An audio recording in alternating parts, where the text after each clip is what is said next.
अगर आप भी चाहते हैं सिंगर गुड्डू राजा के वीडियो सबसे पहले आप तक पहुंचे तो हमारे चैनल को सब्सक्राइब करें और बेल आइकन को दबाना ना भूलें।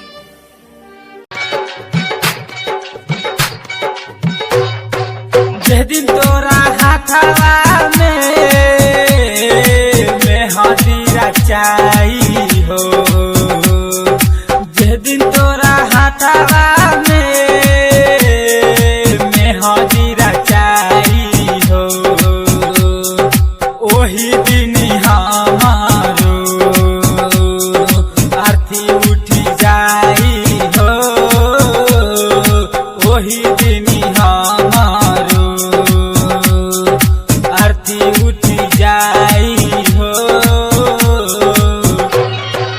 DJ Rajesh, DJ Rajesh, DJ Rajesh, लाल जगिया, लाल जगिया।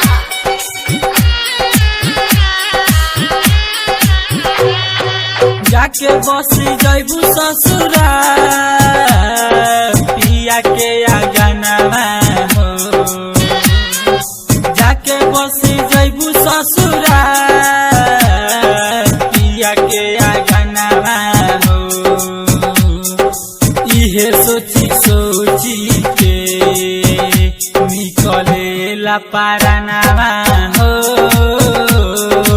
इहे सोची सोची के निकलेला पारानवा हो।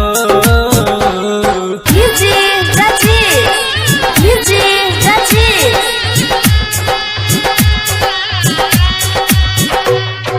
तोहरा के पावेला हम दुनिया से लड़ जाई,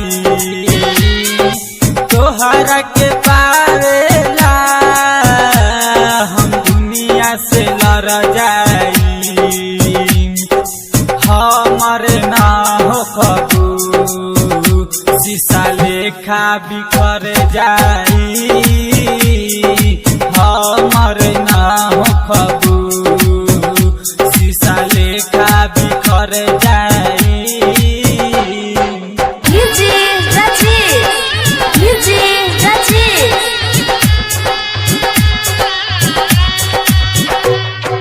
पवन प्रेमी के जदि देहब भुलाई हो,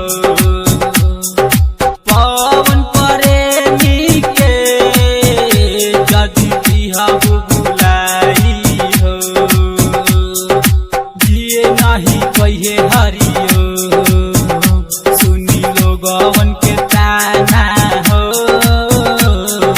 जिए नहीं कहिए हरियो सुनी लोगवन के ताना हो। प्रीति फिल्म्स रिकॉर्डिंग स्टूडियो चिरैया।